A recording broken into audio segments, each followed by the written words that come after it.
Muy buenas tardes, señor presidente. Por su intermedio, saludo a los demás senadores y senadoras presentes, además del subsecretario y otras personas invitadas a esta sesión.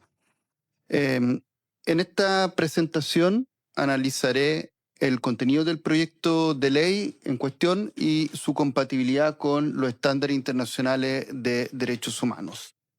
Antes de entrar de lleno al análisis del proyecto de ley, lo primero que quisiera señalar es que desde Amnistía Internacional valoramos la idea de avanzar en una legislación que regule los sitios de memoria.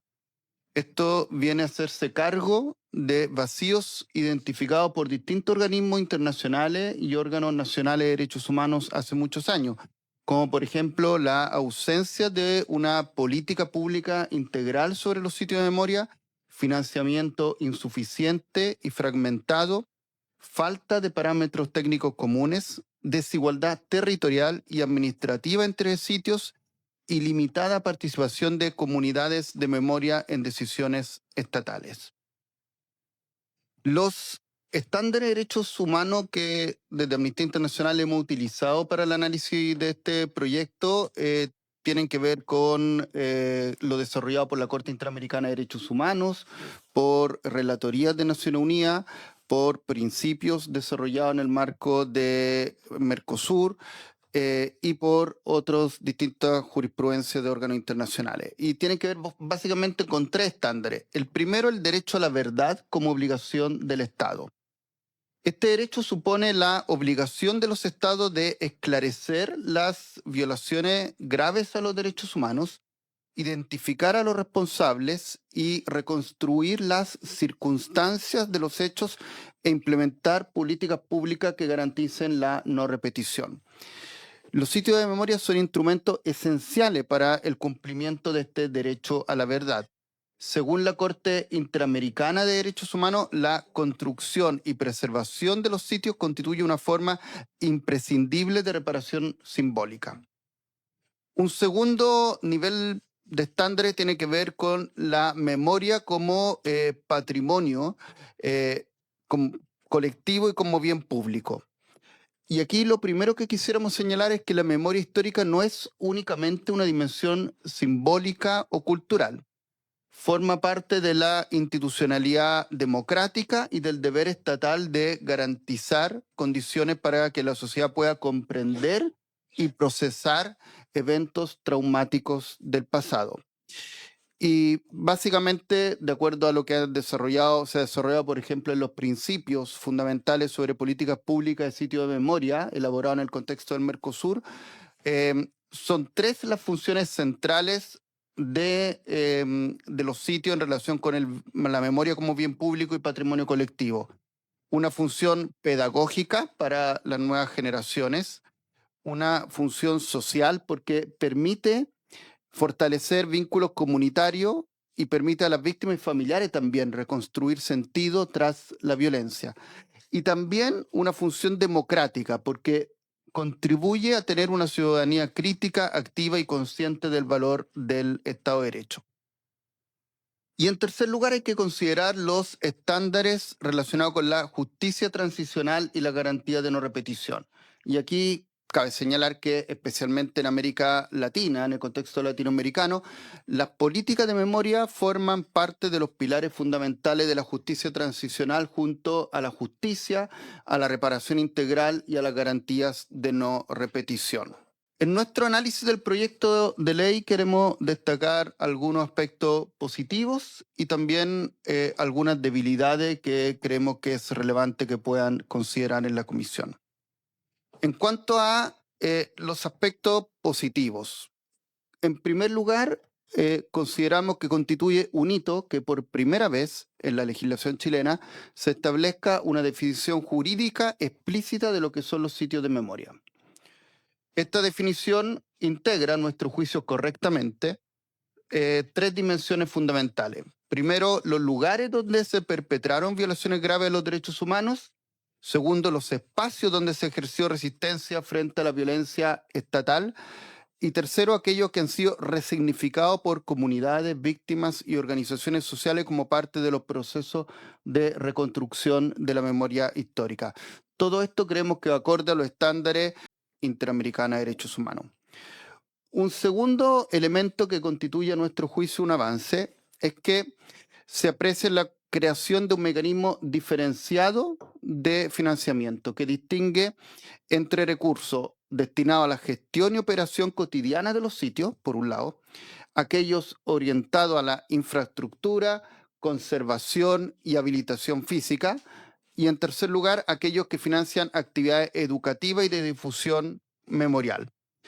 Esta separación funcional permite generar un marco mínimo de estabilidad presupuestaria, evitando que todos los gastos compitan en una misma línea de financiamiento, por supuesto, y permitiendo, al menos en teoría, una asignación más adecuada según las necesidades específicas de cada sitio.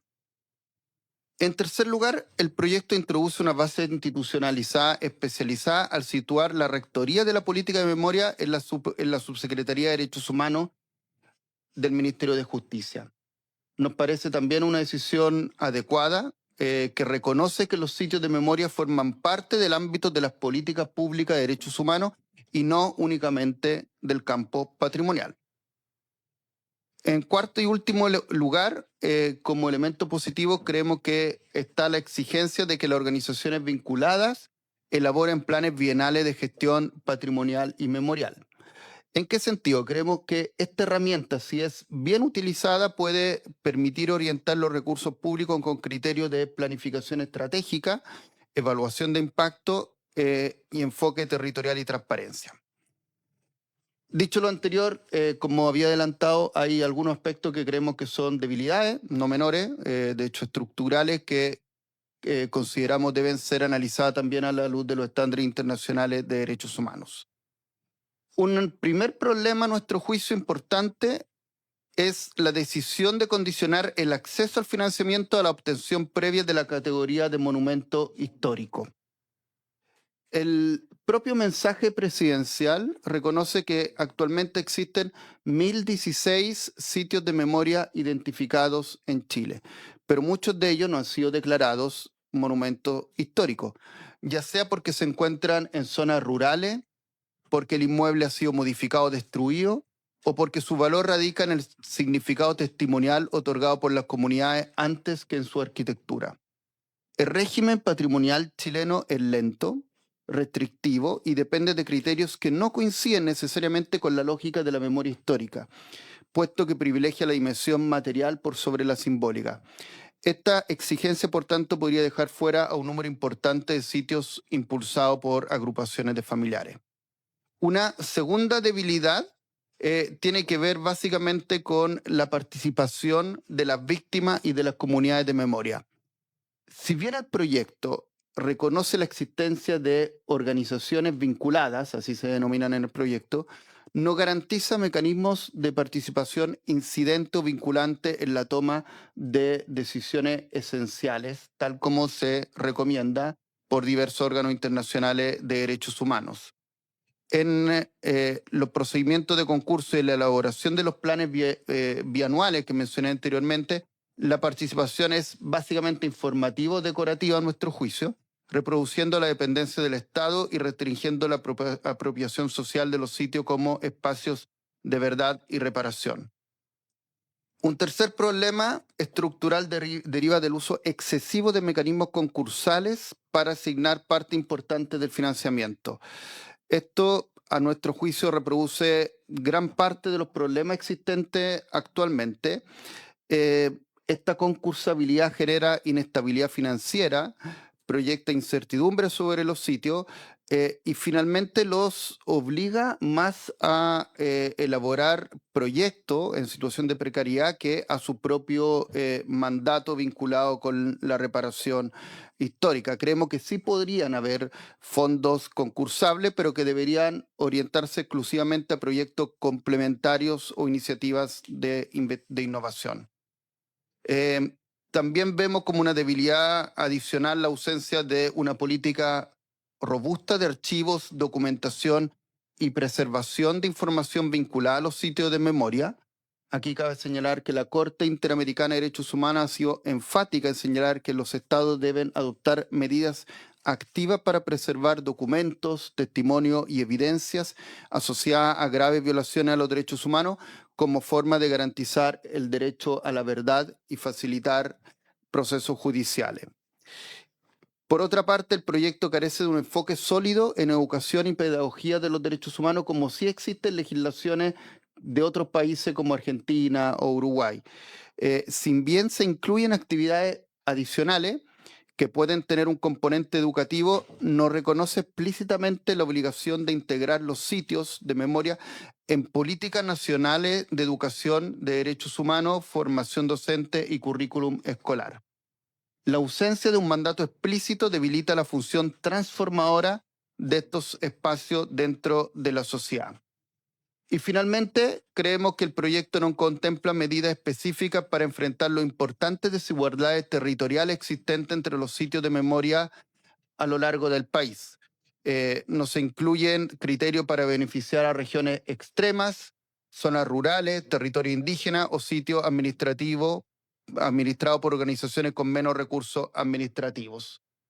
En ese contexto, nuestras recomendaciones tienen que ver con, en primer lugar, eliminar la exigencia de declaratoria como, como monumento histórico para acceder al financiamiento.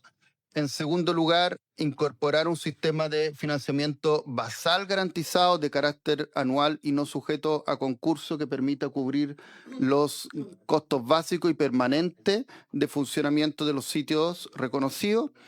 Eh, También crear un Consejo Nacional de Sitios de Memoria con participación de la sociedad civil, tener un capítulo específico dedicado a la preservación de archivos, documentos y testimonios asociados a los sitios de memoria, incorporar un enfoque territorial diferenciado y por último, que haya una obligación explícita al Estado de promover la educación en derechos humanos a través de los sitios de memoria. Se le ha hecho llegar a esta comisión un informe más desarrollado, completo, con cada uno de estos puntos señalados.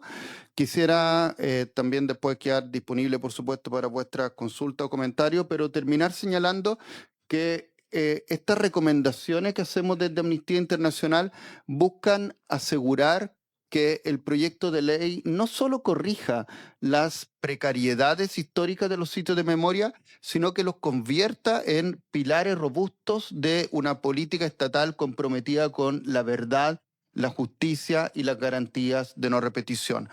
Creemos que la memoria no puede depender de voluntades momentáneas ni de la capacidad administrativa desigual de las organizaciones. Debe ser garantizada por el Estado como parte de sus obligaciones internacionales y como condición para consolidar la democracia.